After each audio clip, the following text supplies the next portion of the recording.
Hello viewers, আসসালামু আলাইকুম। আজকে আপনারা লাগে একটা আমের রেসিপি লই আইছি।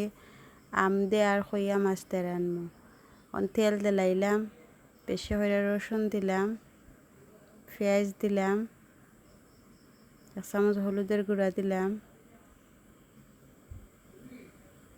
বাখরের গুঁড়া 1 চামচ দিলাম, মরিচ অল্প দিলাম,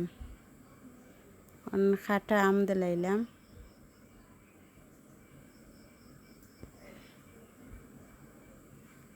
কাঁচামরিচ দিলাম, তুরা পানি দিয়ে আমগুলো সিদ্ধ হওয়া পর্যন্ত বাড়ছাই। মাছ দিলাইলাম,